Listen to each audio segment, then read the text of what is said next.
God, I thank you for another opportunity to minister to these, your precious people. I ask you, God, that as I prepare to speak and to give what you've given me, God, that you will decrease in me and increase your influence, God. Let it be none of me and all of you.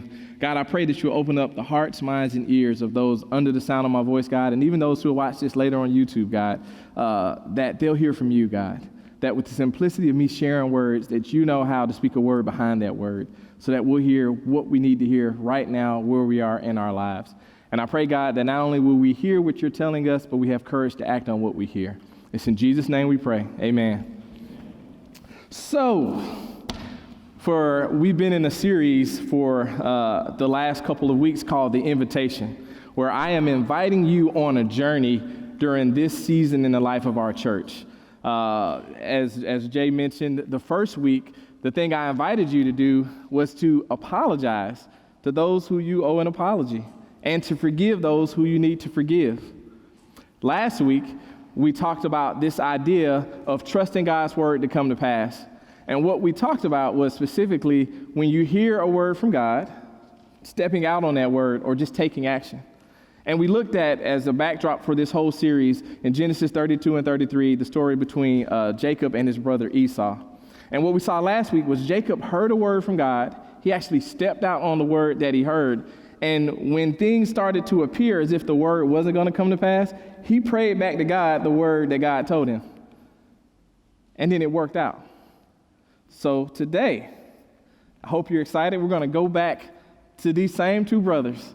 And we're going to focus in today on something that Esau says once the brothers finally meet in Genesis 33 that I think is impactful for every single one of us. There's something that he says there that is easy, I think, to overlook, but I think is critical when it comes to our lives. And so we're going to start at Genesis 33 today. And if you weren't here the last 2 weeks or you're not familiar with the story, basically there's these two brothers, Jacob and Esau, and they're twins. And what happens is Jacob, the younger brother, steals the older brother's birthright. Well, first, he tricks him out of getting the birthright to exchange it. Then he goes to their father, Isaac. And what he says to Isaac is, Isaac's going to pronounce this blessing over Esau. Jacob tricks him, and we're going to go through that today. And when he goes and tricks him, he gets the birthright, and then he flees because because Esau's going to kill him.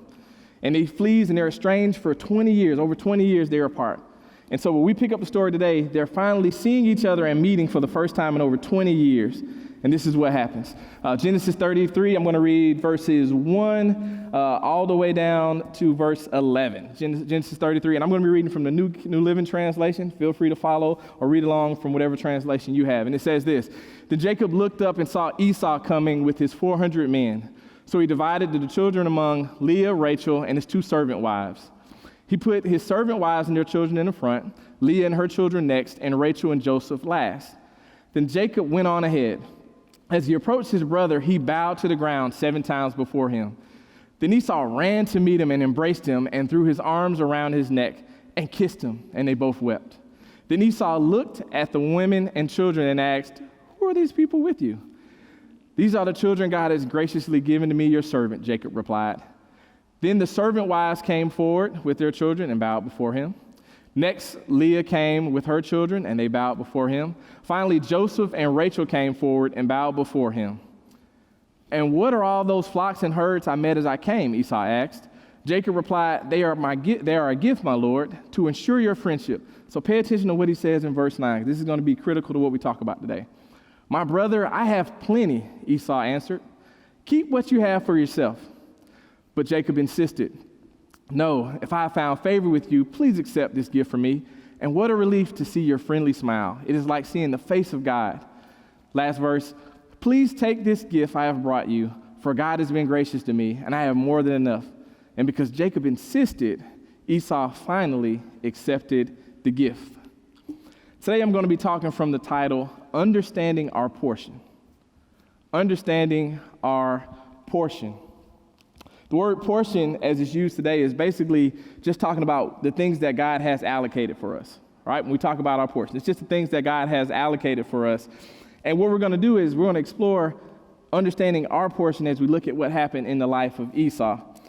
The statement that he said in verse 9, where he said, "My brother, I have plenty," is significant when you look at what happened 20 years previously. So we're going to look at what happened for a brief second, and then I'm going to get into it.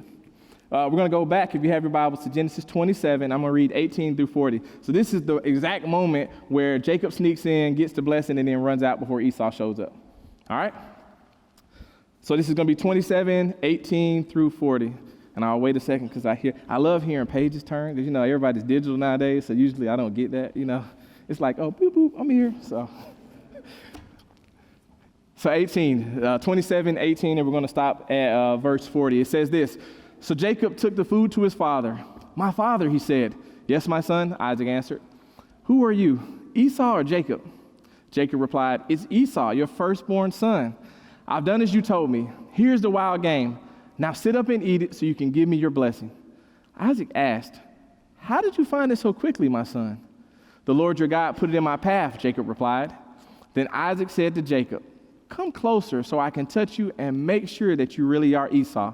At this point, Isaac had lost his sight. That's why. So Jacob went closer to his father, and Isaac touched him.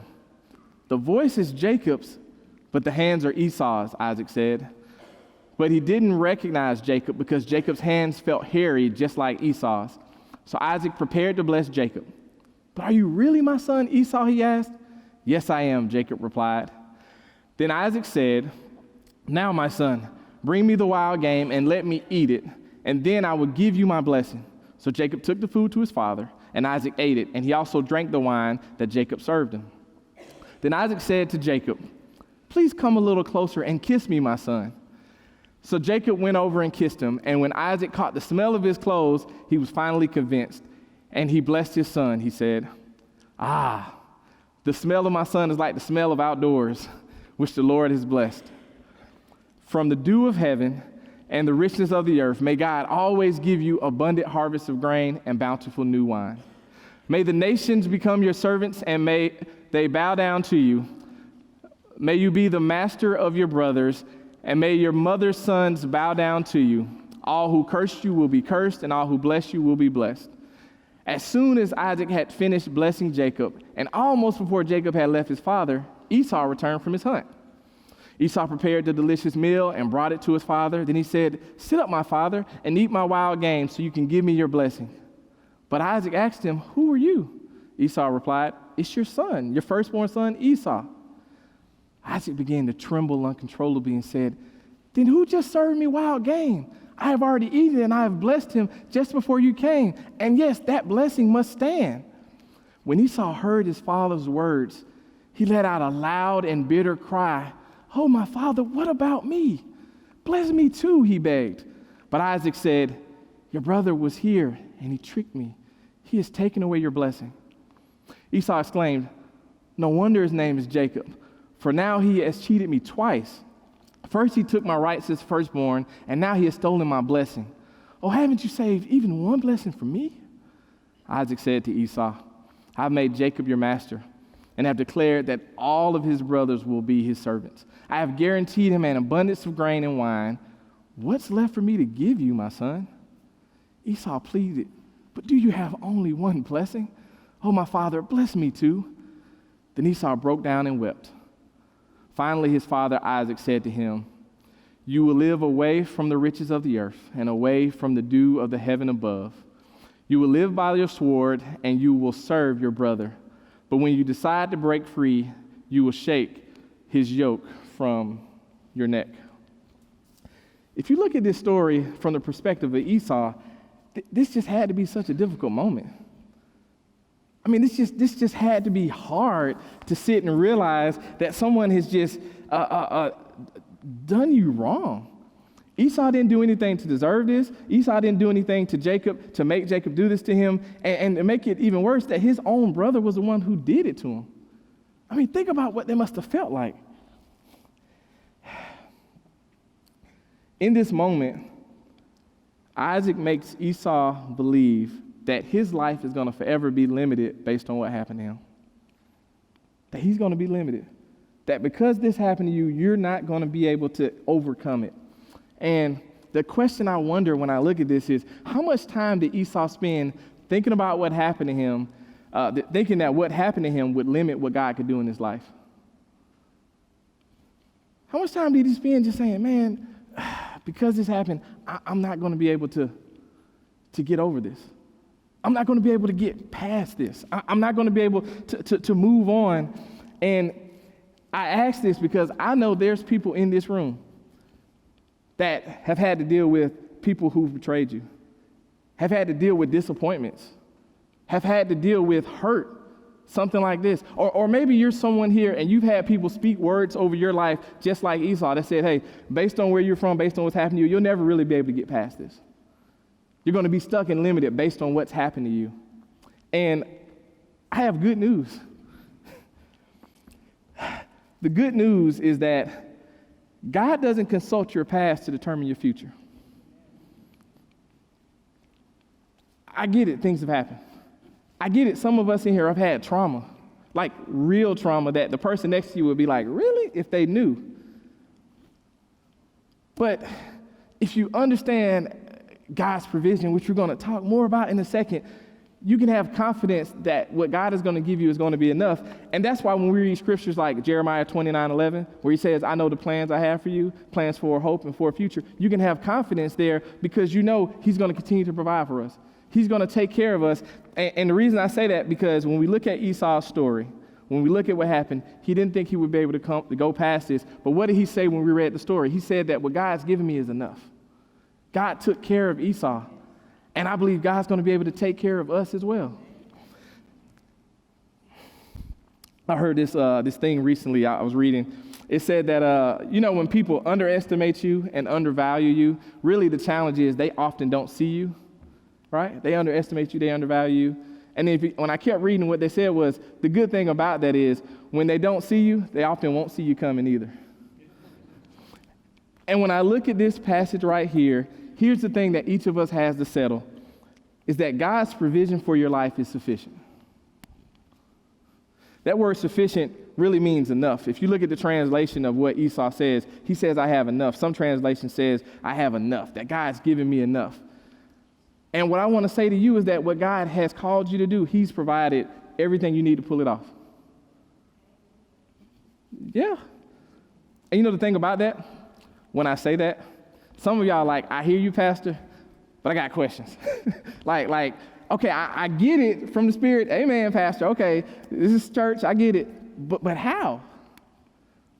Because there's some of us who say, I have this thing God's put in my heart, and when I look at where I am, compared to where I want to go, we're not in the same. We're not in the same ballpark. We're not in the same place. Like I don't understand, how will I get there based on where I am now? How am I going to move past here? That's a good question. That's a good observation. And what I'm going to ask you to do is, which we talked a little bit about last week, is I'm going to ask you to just pursue and do what God tells you to do and watch it work out. You say, what? I remember January of 2007. I was sitting in a church service, kind of like you guys. And Cindy and I were sitting there, and I was at this place where I knew God had called me to preach. I knew God had called me to pastor. I was getting to go, and I was serving at a church. I wasn't on staff, nothing like that. I didn't have the right connections. I didn't know people, really. But I just knew this is what God had called me to do and had no idea how I was going to get there. And I remember that Sunday, the pastor said what I'm going to say to you. He said, and he wasn't even talking about this, you know, those little sidebar moments where you get exactly what you came to hear. He said, if God's put something on your heart, ask God to show you what steps to take.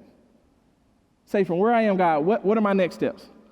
Because I'm going to be honest with you, I was at a point of just frustration because I knew what I wanted to do, but didn't know what to do. Does that make sense? And so I said, God, what do I need to do? And that's what the pastor told us to do. And so I went home and I said, okay, I'm going to do that.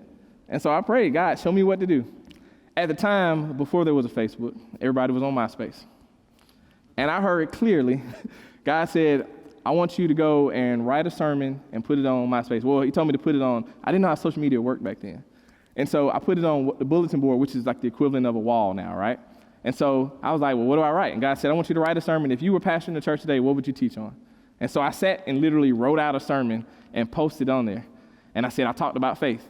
And then the next week I said, well, faith works by love. So I started talking about love. So I just started writing these sermons. And I didn't realize other people could see these sermons. I thought I was just kind of saving my little stuff out here, kind of whatever. And maybe 2 or 3 weeks in, I was horrified, but then I guess excited that people started commenting on them saying, oh man, this is great stuff. I needed to hear this. Amen, blah, blah, blah. And I was like,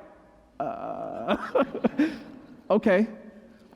And what I didn't see then with the simple instructions of starting that, so each week I was doing these.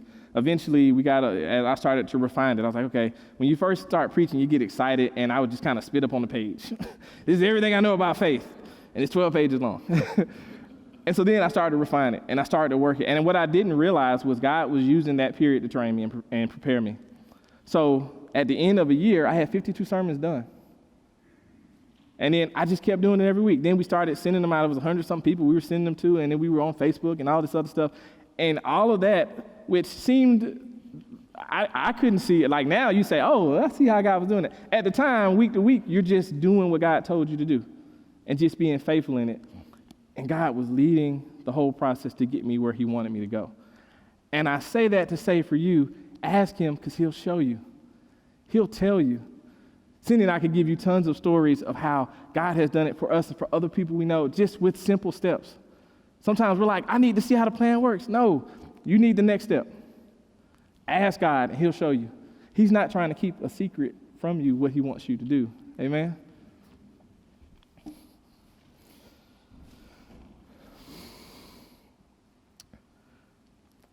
When Esau realized what was done to him, he didn't think he would recover. And here's what we know. The balance of time will reveal that God is faithful and is planned ahead for you. Think about that. At the time when it happened, it didn't seem like it was going to work out. It didn't seem like things were good.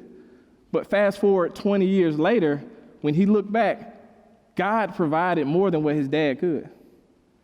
Did I mention he rolled up with 400 men in the army? He's not broke, right? He's doing okay, right?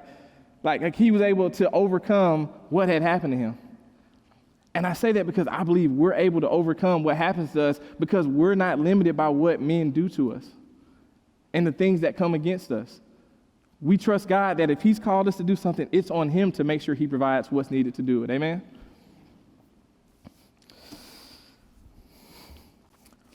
So I'm not one of those preachers, but could y'all repeat something for me? Say this for me. Say, God has planned ahead for me.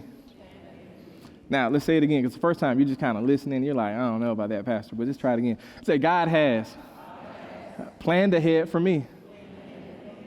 You have to realize that God has actually planned ahead for you. It's one thing to say that God's going to provide. And you say, okay, I got top ramen. That's pretty cool. But no, there's another to realize that God has planned ahead for you. That in spite of the circumstances surrounding your birth, God knew you would be here and has a plan for you. God has a plan for you.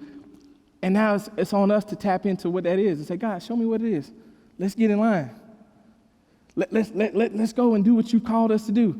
Because I think there's someone's life that's going to be impacted by you. I mean, that's what this whole discipleship thing is all about. It's not just you get saved, so you go to heaven, your kids go to heaven, whatever. But someone else should be impacted by the fact that you know Jesus. And if you don't know Jesus, we're going to give you a time to meet him at the end of this message. Amen? But if you say, I'm sitting here and you're born again, someone has to be impacted by the fact that you're born again. It's not just about you. In the passage, the part where we looked at where Esau loses his birthright and has this moment, verse 34, he says something here that it just so resonated with me because he says, oh, my Father, what about me? Bless me too. And I know what that feels like. Like there's some messages that I get to preach that are great and stuff, but there's some that I feel qualified to preach. Because I know what that's like to say, okay, God, I'm doing all this stuff for you, and I see other people feeling like they are just getting further ahead. Like God, why am I the one in the stormy season where they are just living their best life? What is going on? And you know what I realized? I recognized that there were periods of my life where there was really a heart issue on me that needed to be dealt with. That, you say, later that year, I ended up going to seminary in 2007. And when I went to seminary, it's normally a 3-year degree process if you go full-time. It took me 5 years because I was working full-time going at night. And here's what happened. I saw God clearly. It was undeniable. God opened doors for me to be able to go. Like, just undeniable ways that I'm like, okay, this is what I'm supposed to do. And this is the place where I was supposed to go. Like, God made that happen. A case in point, I remember I was working on a job, and there was a class I needed to graduate that was only during the day. And my boss, who they're paying me money to not go to seminary and not do this stuff, said, you know what? I know our policy is you're not supposed to go, but I'll let you go. Just don't tell anybody. I said, going, like stuff that didn't even make sense. That I was like, this is only God who can do this, right? That just could make this happen for me to go to seminary and all this good stuff. But even with that, with seeing God's hand on my life, I saw my classmates getting plugged into ministries, getting ordained. And I just felt myself feeling like, but God, what about me? I was Esau. I said, what about me? Like they're already lining up, their future's already set, and I'm just this dude who works and goes to seminary. Like what about me? And as God kept dealing with me in this heart issue, he showed me this scripture one day that just totally changed everything for me, which I'm going to share for you because sometimes you can read the scripture and then one day it just explodes. You read it 100 times and it just, oh man. Proverbs 23:17 was one for me, and this is from the New King James Version. It's up here. It says this. It says, do not let your heart envy sinners, but be zealous for the fear of the Lord all the day. Hold that for a second. So we see this first part, right? Don't let your heart envy sinners, right? Because I was in that place. I was like, okay, I'm not saying my classmates were all sinners, but I'm just saying. There was people who I was like, I'm doing this for you, God. Why? Why are they getting ahead, right? It says, do not let your heart envy sinners, but be zealous for the fear of the Lord all day. And then it says this, 18, for surely there's a hereafter, and your hope will not be cut off. That was the word. Surely there's a hereafter. There is something on the other side of this. There is something on the other side of this roadblock, this dead end. There is something on the other side of it, and that's what I had to hold on to. That's what we have to hold on to, even in the midst of times where you get to a place and you're like, okay, God, what's next? Surely there's a hereafter. Your hope will not be cut off. Surely there's something on the other side of this. There's more to it than just this. And you know, the thing that I really had to realize at some point was when I look back at all the stuff that God had did to get me to that point, I had to say that God didn't do all this stuff to get me here just to leave me here. Because sometimes in the midst of our journeys, you feel like, is this it, God? Is there nothing else to it? But I said, no, you wouldn't have invested everything just for it to stop in the middle of the road. There has to be more. There has to be more. Can I say that? As your pastor, I believe that for this church. God didn't invest everything. He didn't bring all of us here. Because I look at all of us, we're something God invested in and brought us all here for it to stop here. Right? He didn't say, surely there's a hereafter. There's something even greater than this. There's something to come for all of us here as a collection, as a church. And so I don't believe that just for me, but for us.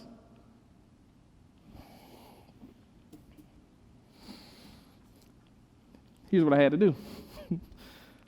To kind of combat this, and the thing that I'm going to encourage you to do was this.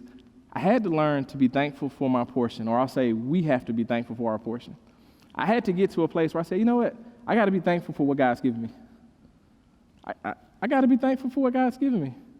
I posted this thing on on social media on Friday on the church account, which says this. Look at this. It says, be thankful for your portion. And you see there's 2 plates there, right? One's a little small portion, one's a big portion. And it says, don't let seeing what someone else has or what you don't have cause you to belittle what God has done for you. Like my old professor would say, that'll preach. Amen. Don't let seeing what someone else has or what you don't have cause you to belittle what God has done for you. That's what God showed me what I was doing. And me complaining about what I had in comparison to someone else, I was belittling what he had done for me. I wasn't really appreciating what God had done for me. And I'll tell you, one of the first of many times I learned this, I had my first job out of grad school before I went to seminary. I was working at this company, and I was a little bit of a whiz kid in Excel. Like, I just loved it. I could do anything from macros, pivot tables, all that good stuff. So I was working at this company, and I was like the youngest guy there, a little bit of a hot shot, but only had like 2 or 3 years of working experience, right? So after maybe about 6 months, a lady came onto my team, and I trained her up or whatever because it was just me and her, the 2 analysts, senior analysts, whatever. And so at some point after she started, I found out that we had the same title, we work on the same team, for the same boss, and she makes $20,000 more than me. And I can't give you the Christian answer because I was hot. I was mad. I was angry. I'm like, I trained her. Like how is she making more than me? And it was like, at that point, I didn't really know how to. I'm in my younger 20s, you know. I'm just like, I didn't know how to handle that. And I remember, I thank God for this. There was this senior VP over one of the business units who we had a great relationship because I did a lot of work for him. And we were sitting in the conference room like maybe 20 minutes after I found out. And I'm just boiling, just like mad. And he's like, what's wrong with you? And usually I try not to share that kind of stuff at work. So I'm like, this might be an issue. So I just told him everything. I was like, I just told him all this stuff. And I'm like, that's not right. She's making more than me, blah, blah, blah. And so he was just calm. And he said, he listened. He said, he said, it's interesting because he said, now, when you signed your deal and you negotiated your price, right? I said, yeah. He said, you were happy with what you got. And I said, oh, man, I never made this much money in my life. I was so happy. This is great. Like, da, da. He said, okay, so 30 minutes ago when you found out what she made, what changed? I said, well, but we had the same job. He said, hold on. And he used this analogy of talking about NFL teams. He said, if both of y'all were wide receivers and he negotiated a better deal than you, so what? What deal they negotiate with her and you are 2 separate issues, and it doesn't even matter. And I said, man, you've been talking to my pastor, haven't you? And when he said that, it really helped me to see. I was like, okay, I have to stop comparing my portion to someone else's. I have to stop with that because really it's a heart issue that's affecting me. And I can't be all that I need to be doing that. And you know what I'm going to say, right? So as you can see that on me, what do I say? We turn the mirror on you. And in what areas do we have these heart issues that need to be dealt with? It says up here, we must not compare our portion or purpose against others. Your portion is different from someone else's. Your purpose is different from someone else's, even if you're called to the same thing. You know, the reason I can rejoice now when I see friends who get these big churches or their ministry takes off, because that's not my portion. We have similar purposes, but it's about the kingdom. It's not about me. And so it's okay. We have to be able to be okay because secretly what happens is the thing that really happens, and I'm going to go to Corinthians, go to the next one, often is there's fear behind this. There's really fear behind it because secretly and subtly what we say is we say to ourselves that, you know what, I wonder if what God does for them is going to limit what he can do for me. It's really the whole Esau thing. Somehow, because they got this, that somehow limit what God can do for me. And we can't be those people. Paul says this in 2 Corinthians 10 and 12, New King James. He has this line where he says, for we dare not class ourselves or compare ourselves with those who commend themselves, but they, check this out, they're measuring themselves by themselves and comparing themselves amongst themselves are not wise. In other words, what he says is, it's not wise to compare yourselves amongst yourselves. Or for me to say, let's give a simple example. If I say, well, I know I screwed up, God, but I'm not as bad as him. Well, wait, he's not my standard. We're trying to be like Christ. Do you understand? So we can't compare ourselves amongst ourselves. That's not wise. And in the same way, when it comes to your portion, why are you comparing your portion to someone else? When it comes to your purpose, you are striving to fulfill what God called you to do and be the best version of yourself. And so you can root for other people because that doesn't hinder you. And really, that's who we should be. I think it's Romans 12, where it says, rejoice with those who rejoice and weep with those who weep. I can rejoice with other people who are rejoicing because me rejoice for them doesn't mean God is not doing something for me.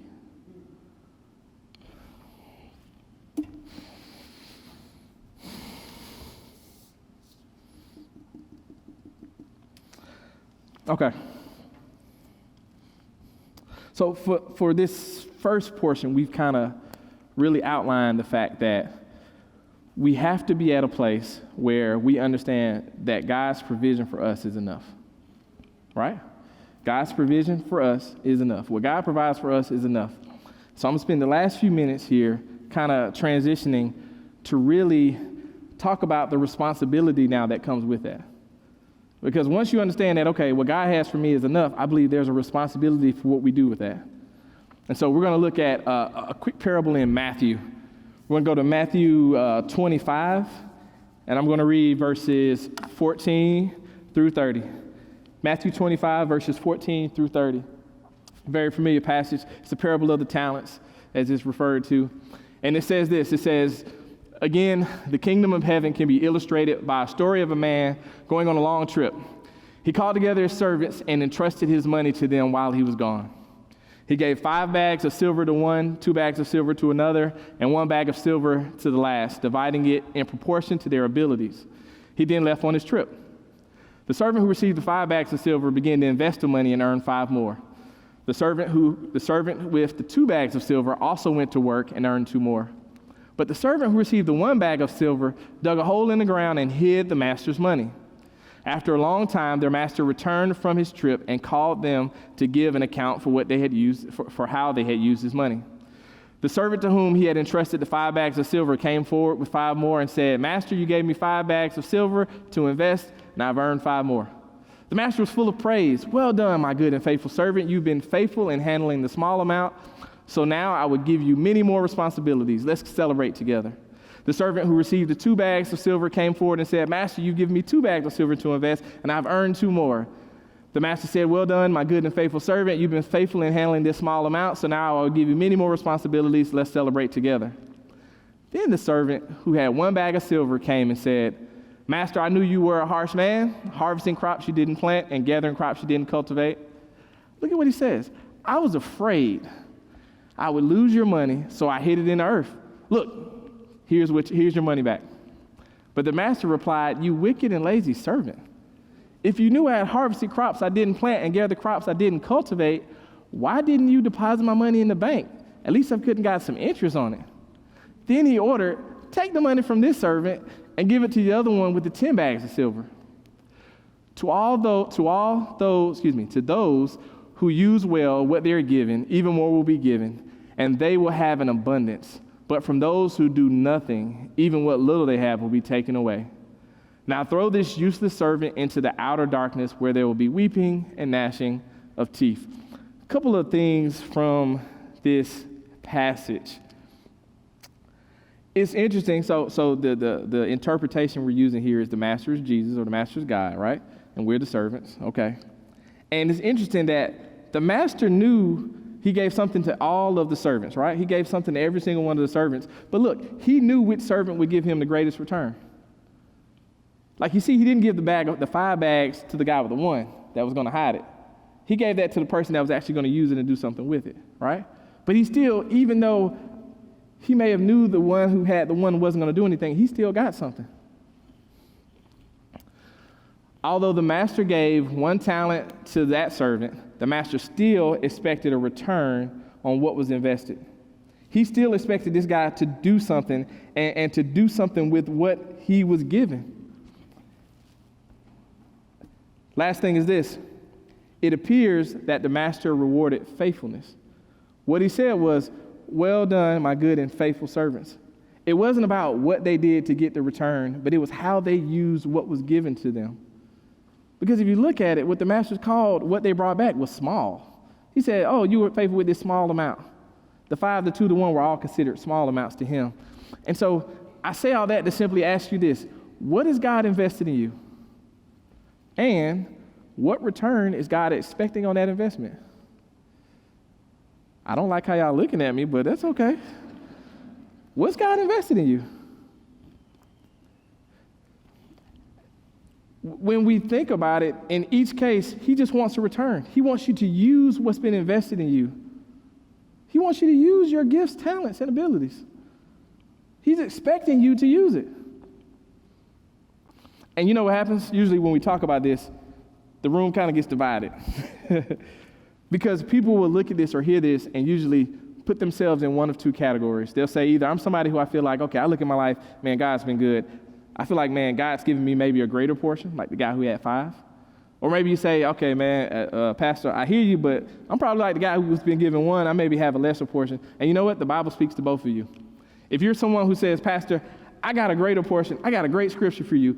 It's Luke 12:48. You know what he says? To whom much is given, much is required. So if you say, man, God's been faithful, God's blessed me, good, let's get to work. There's something required of you if you've been given a lot to go and make an impact. Let's go to the other side. You say, okay, Pastor, well, that's not me. maybe you say, I'm somebody who feels like I got a lesser portion. If you got a lesser portion, your scripture is Mark 4:31 and 32. You say, what's Mark 4:31, 32? He says, remember the mustard seed that although it's the smallest of all seeds, when it's planted, it becomes the largest of all garden plants. So if you find yourself saying, man, I have a small portion now, that doesn't mean it's going to have to stay small. And the church said, amen. Last thing is this. The other thing that happens, so people say, usually when I have this kind of conversation, the thing I hear is people say, okay, large portion, small portion, or whatever. But then you start to think back and think often about missed opportunities. We hear this message, and it's one of those that people say, man, if I knew this 5 years ago, if I knew this 10 years ago, man, if I knew this 20 years ago, man, I would be CEO of something, right? And there's a scripture that speaks to that as well. I'm going to read it in 2 different translations because I like what it says in the second one. The first one's from the King James. It says, it's Romans 11:29, and it says this. It says, for the gifts and the calling of God are irrevocable. Meaning that if he's called you to do it, he knew you'd be hearing this message today. He knew you'd be right here in this point to act on it today. And so he's like, I'm not taking back what I called you to do. You're still going to be able to be used and get the opportunity to utilize what's been invested in you. And some people say irrevocable. Okay, King James is a little funny. The King Jimmy's a little different. I'm going to finish it by just reading the same passage here again, or scripture, in the Message translation, which the Message is a paraphrase. But I like how this to me, I think it's kind of funny because it's just practical language on this one. So look at what it says for this same verse from Romans 11:29. It says, God's gift and God's call are under full warranty. It says they're never canceled and never rescinded. Now, I don't know if this is like a 60,000 mile warranty or something like that, but I like the idea that he's not canceling what he's called you to do. He's not rescinding or taking back the thing that he's called you to do or he's put in your heart, but he's saying, no, I'm still giving you opportunity to walk in it. I'm still giving you time to do it. And so now the ball's in your court. What are we going to do? What actions are we going to take? God's put you in position to do something. And when I say, let me see, can everybody raise one finger? Let me see, can everybody raise one finger? Okay, do it like this, and then turn it this way. Okay, every single one of you, God's given you an opportunity to do something, to impact someone, to make a difference. And so now we have to figure what that is if we don't know, and then go do it. And if you already know, let's go.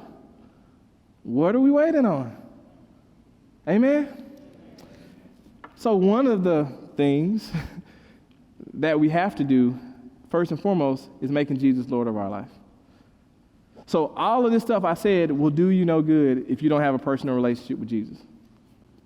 You can have all the skill sets, the impressive resumes, the talent, all of that good stuff. If you hadn't made Jesus Lord of your life, it won't do you any good. And so the first thing I get to ask you, which is probably my favorite thing every week, is, have you made Jesus Lord and Savior of your life?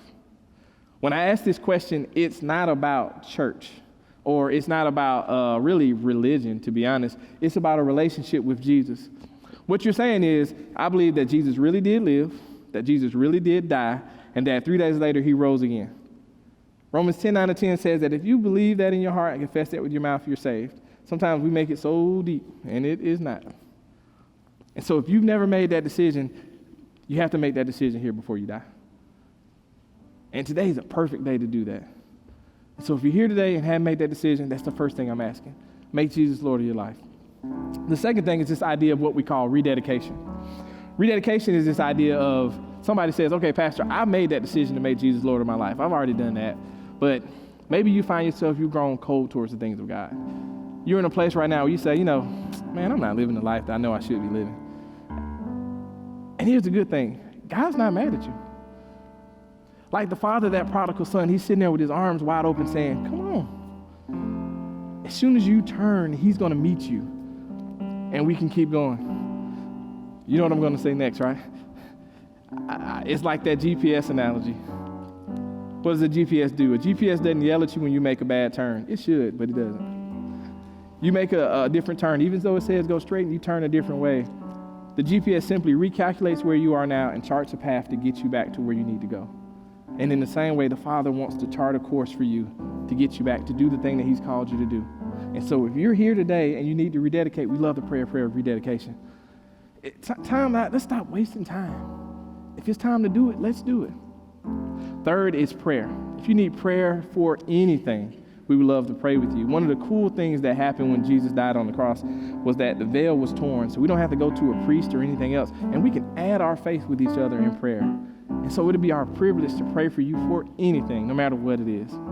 Last but not least, if God's called you to be a part of this church, so this is about us. We would love to have you here as a part of this church, but here's the thing I'm going to tell you. We are not a perfect church. We are a bunch of flawed people who have decided to come together and serve this perfect God. I often say that the church is not a place of perfection, but it's a hospital for wounded folks. And so we all come together here, and the one thing you're going to see is, despite our flaws, despite our different beliefs and political stuff or whatever it is we have, we are loving folks. And so come and be a part of this, but we're going to put you to work. Because this isn't a thing where, we just come here on Sunday, this is great. No, we're going to go out and make a difference in this community. Because community should be transformed because we're here. It should be different because we're here. And so with that, I'm going to ask you guys if you're able to stand, and do you need to make a decision on one of those four things? Do you need to get saved? Do you need to rededicate? Do you need prayer for anything? And also, do you want to join this church? I have prayer people sitting over here, and so if you need prayer for anything, you can go to one of our intercessors. They're going to pray for you. But if you need to come down and take care of one of those other things, please come right now, and we're going to sing along with these guys.